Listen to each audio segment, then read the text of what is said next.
Hi. So Einstein once said, if I only had 1 hour to solve a problem, I would spend 55 minutes thinking about the problem and only 5 minutes thinking about the solution. And it's an important message in how we frame, define, measure, and actually fully understand a problem before we move forward into even analysis, solution mode.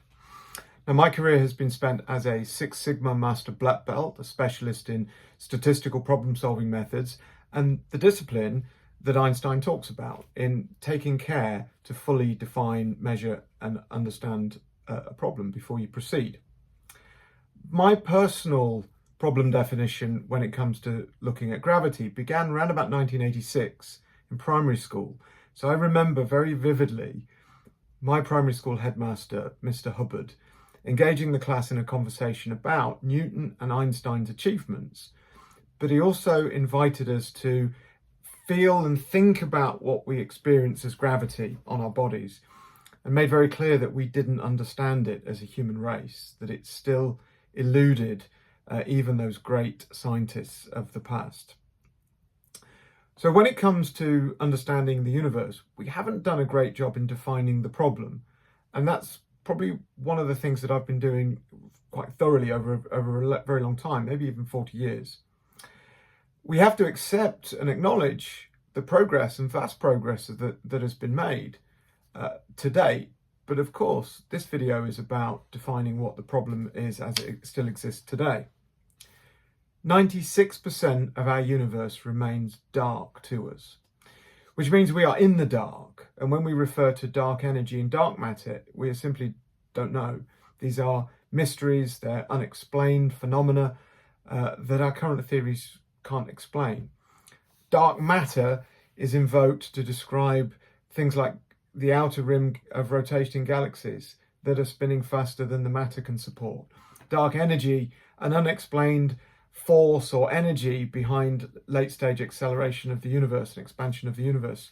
And we give them these titles, which I've always thought is bad practice, because we've labelled the unknown problem with a title that implies what the answer is. And I think that's leading scientists to spend all the time looking for an unknown, mysterious, undetectable, invisible energy or source of matter. I think that's a bit foolish, to be honest. We've also got problems now emerging with general relativity, and as our observational data improves, and as my video a couple of days ago said on LinkedIn, we've gathered 47,000 count data sets where observations of the universe deviate from general relativity prediction. So whilst general relativity remains rock solid here on Earth and in dense regions, it appears to be breaking down and cracking with its dominance in explaining the entire universe. There's also what I call the extrapolation error, where we take knowledge that has been gained here on Earth or in orbit or to the limits of our ability, and we extrapolate them and assume that they are universal law. So one example that I've mentioned before is the equivalence principle, where the equivalence of mass, experience of force or experiencing gravity are indistinguishable. Now, the equivalence principle has been tested by humans here on Earth and in low orbit and on the moon. It has never in human history been tested in the deep void of and the vacuum of space, low density of space. So we shouldn't over extrapolate our results into a region where we haven't tested them. So our current knowledge of the universe extends to 4%, the 4% that isn't dark energy or dark matter.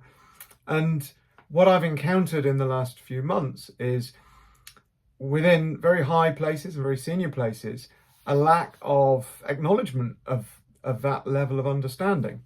I've had a very senior individual, a dean of science from a very prestigious university, very aggressively dismiss new ideas, invite me to join their cosmology MSc course. Well, I know what they're saying on their cosmology MSc is, we're 96% in the dark. Okay.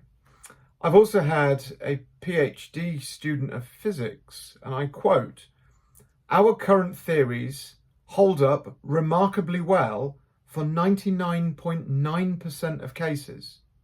Okay, so on one hand, my research says we're 96% in the dark, but I have people leaving universities with PhDs in physics saying we're 99.9%, where our theories uphold remarkably well. So I think Einstein's right here. We need to have an open mind. We need to think really carefully and define the problem. Philosopher Karl Popper once said, "True ignorance is not the absence of knowledge, it's the refusal to acquire it." There may be a stubbornness in science to accept new ideas and new theory set against a backdrop where we are ignorant of how the universe works. Now, some people have asked me, "John, what gives you the right to try and solve gravity? It's kind of arrogant, isn't it, to even attempt?" Well, I will quantify my ignorance in this space. When it comes to understanding the causal mechanism of gravity, I'm 100% ignorant. When it comes to understanding the universe, I'm 96% ignorant. And that ignorant and that value aligns and matches every single human being on this planet.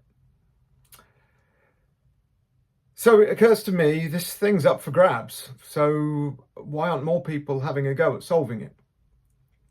My problem definition in looking at gravity began 40 years ago. I hope Einstein would now approve me to move forward into solution mode. So the message is about problem definition. Please remain open-minded, understand where we are and our place in the universe. There's still so much we still have to learn. Okay, thank you for listening and thanks for following. Bye-bye.